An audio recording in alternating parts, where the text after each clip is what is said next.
Last video, we discovered how to graph rational functions. So, let's delve deeper into them and look at some behaviors of rational functions if we do any changes to our original function, the parent function, 1 over x.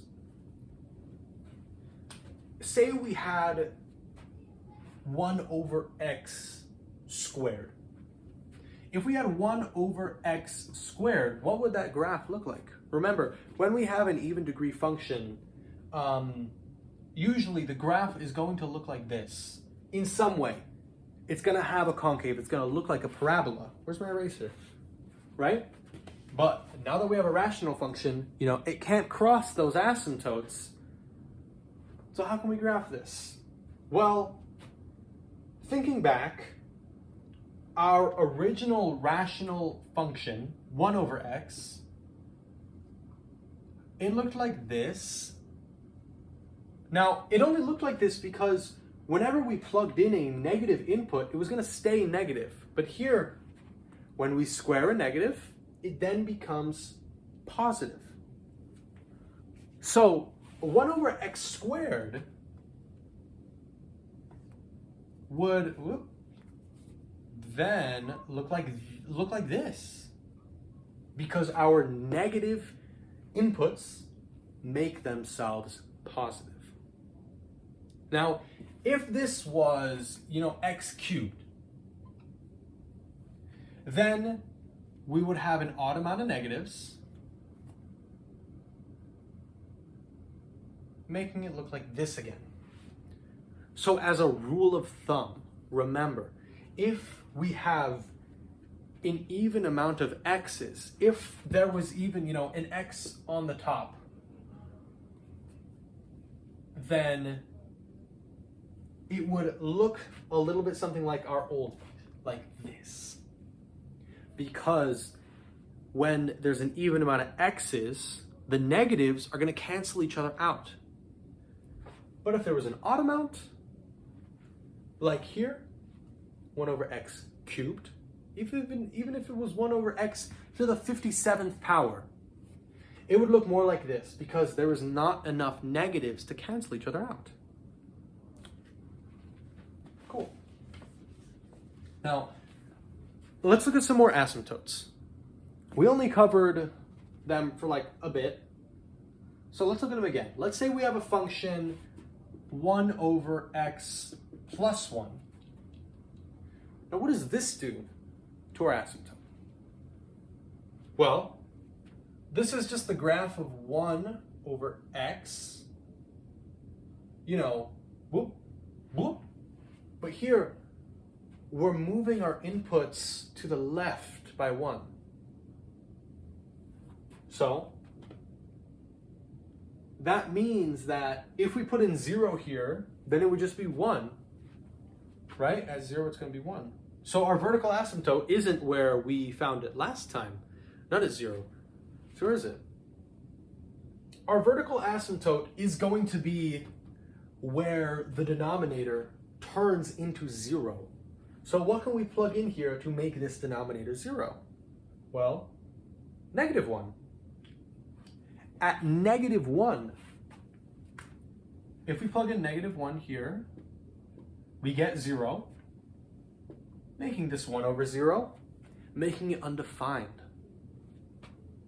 So at -1, we're going to have a vertical asymptote.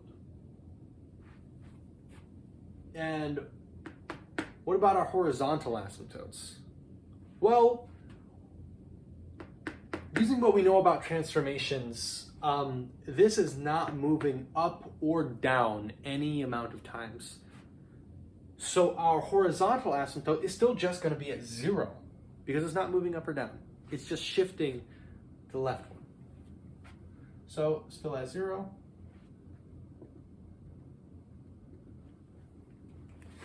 Just to top it off, voila. Looks kind of ugly, but that's what you got to do when you got to draw a lot of functions, right? Okay, here we have another function and I want to graph it. Now, looking at this immediately, knowing what we know about asymptotes, not just from last video, but from the last problem we did seconds ago, we know that the zeros of this right here are going to be our vertical asymptotes. So we can see that if we plug 2 in here, then this would be 0. And if we plugged in -5, then this would be 0. So we can say with certainty that our vertical asymptotes are going to be at 2 and 1, 2, 3, 4, 5 at -5.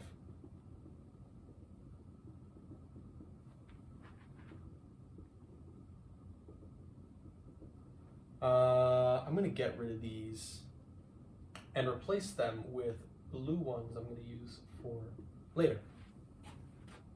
But now what? Last time we figured this out using a big bad table, but I mean, I don't want to be doing all that. So let's look here. Let's use what we know. There is an even amount of x's here.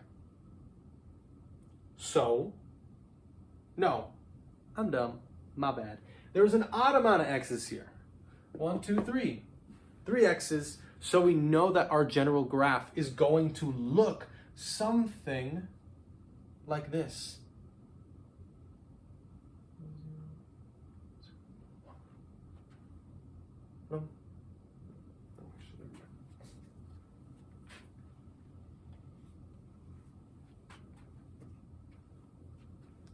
But now, what about our vertical asymptotes? Oh. But now, what about our horizontal asymptotes? Last time the horizontal was there because we know no matter how large our inputs were going to get, they would always just get smaller and smaller and smaller, approaching 0. But now, what here? Right? I don't want to plug in 1 billion and see what would happen. So let's try and think of this in a different way. Instead of just plugging in large numbers, let's think. If we plugged in extraordinarily large numbers, like 1 trillion, this plus 5 and then -2 would not make a single difference. So we're going to make an assumption here and say, well, 1 trillion over 1 trillion plus 5. Dude, 5 plus 1 trillion, like, if I owed you $1,005,005 and I just gave you $1 trillion, you wouldn't make that big of a deal about it, right? Unless you're, I don't know, Mike from Breaking Bad. So we can just think of this as just x on its own. The 5 does not make that much of a difference. Times 1 trillion minus 2, just x again, plus 1. This is the one that counts. We cannot get rid of that like this. Now we think this is just x over x, so these cancel. We're left with 1 over x plus 1.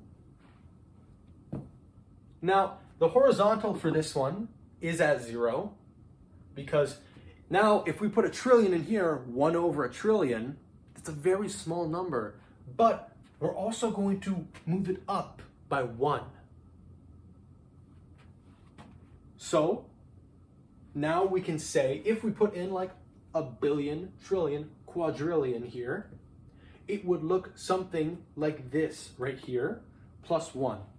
An extraordinarily small number, plus 1, meaning we are going to move our horizontal up by 1. So instead of it being at 0, we are just going to graph it like this, at 1. And now we can say, since there are an odd amount of x's, 1, 2, 3, that our graph would look something like that there and something like this here. How exciting. But now, what about all this empty space? Now, having two asymptotes doesn't mean that that area in the middle is totally arbitrary, right? It doesn't mean this whole area is undefined. It's just these two values that are undefined. I forgot to put my arrows here. Always important, never forget your arrows. It's just these 2 points that are undefined. So there is something here, but what could it be? Here we are going to have to pull out the table. We are going to have to plug in some values and look at what it does. I want to see, I don't want to know the exact points. I just want to see, is this graph increasing? Does it look like a parabola? Does it look like a cubic term? Does it look like a concave, convex, anything like that? So what I'm going to do is I'm going to plug in the next closest number to our asymptote. That isn't our asymptote. Here, it's at -5. So I want to plug in -4. And then here, we have one at 2. So I'm going to plug in 1. Now, instead of looking at it, I just want to think, are our solutions going to be positive or negative? I don't care about at what point it's going to be in. If we get a positive input and then a negative, then we know it's going to move up like this. And if we get 2 positive inputs, then we know it's going to go up like this. If we get 2 negatives, then it's going to go down like this. We don't need to do any extra calculations. We just want to know what the behavior is close to our asymptotes. So let's see. If we plug in -4 on the top, we're going to let x be equal to -4. On the top, we're going to get a negative number divided by a -4 plus 5, that's going to be positive, times -4 minus 2, which is going to be negative. So when we plug in -4, we are going to get a negative output. Oh wait, no. Plug in -4, we get 2 negatives, they cancel, so we're going to get a positive output. So we know that at -4, it's going to look a little like that. Yeah. Now, what if we put in -1? Or not -1, just 1. We're going to let x be equal to 1. What happens? Well, we're going to get a positive output over another positive output times 1 minus 2. Well, that's going to be negative. Whoop. So we're going to get a negative output. So we know at -1, our graph is going to be heading downwards. It's already down here at this point. So while we don't know the exact coordinates, we can say with certainty that our graph is going to look a little something like that. Pretty nifty, huh? Let's have a look at one more rational function.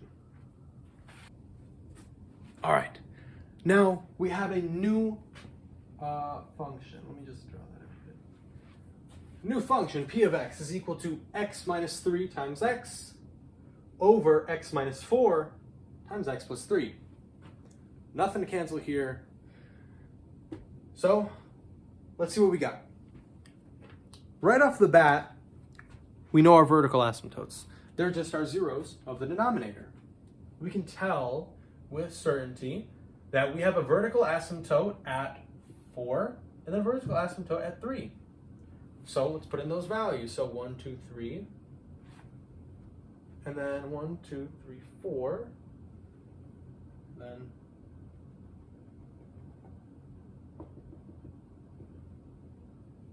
all the way up.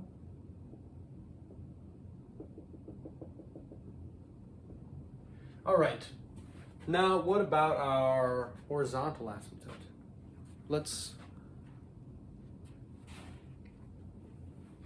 Now, what about our horizontal asymptote? Let's do the same thing we did last time and just forget the constants, because when our inputs are very big, a billion, a difference of 3 or 4, it's going to make that big of a difference. So, ignoring it all, we get x times x over x times x. So, no matter how big our inputs get, it's going to get closer to 1, because these all cancel out. It's just going to be 1. Not that bigger. So, not considering the constants, it's 1. But considering the constants, which do matter, our horizontal asymptote is going to be 1. So at 1,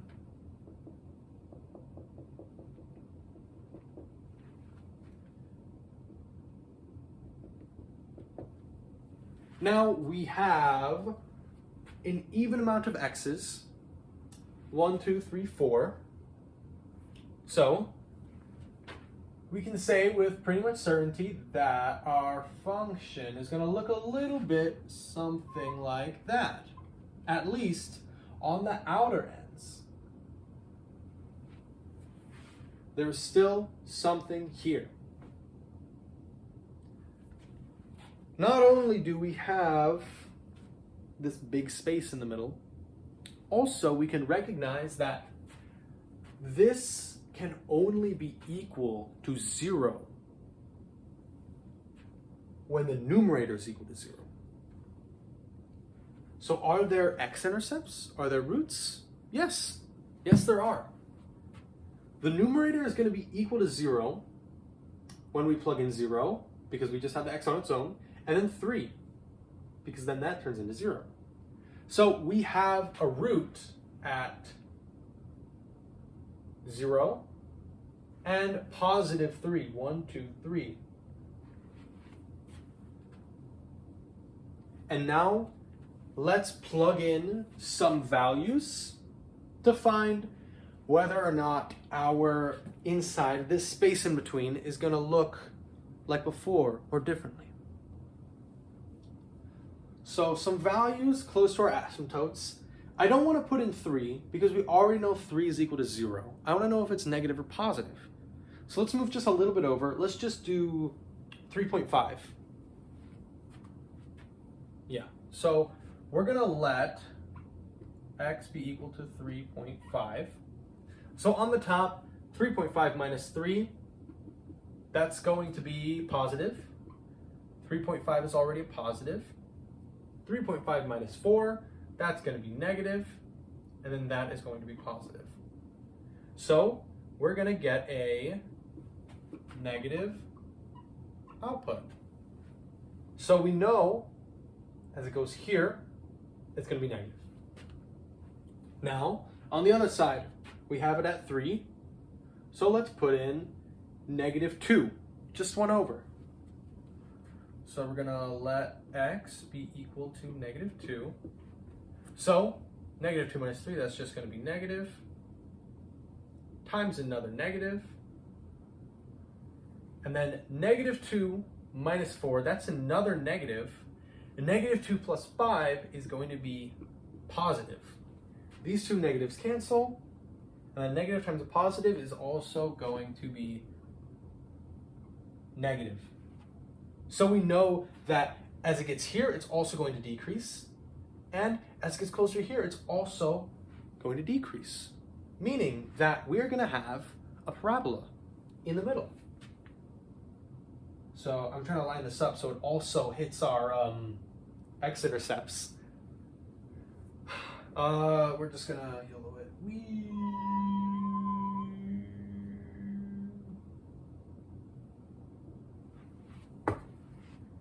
So we can say with pretty much certainty that P of x is going to have two vertical asymptotes.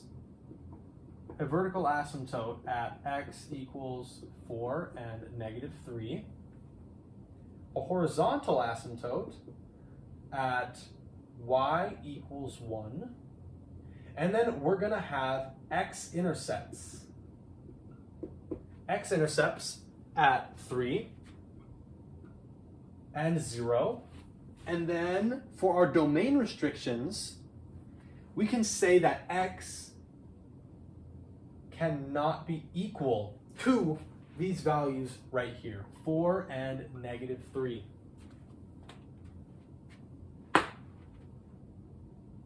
Rational functions.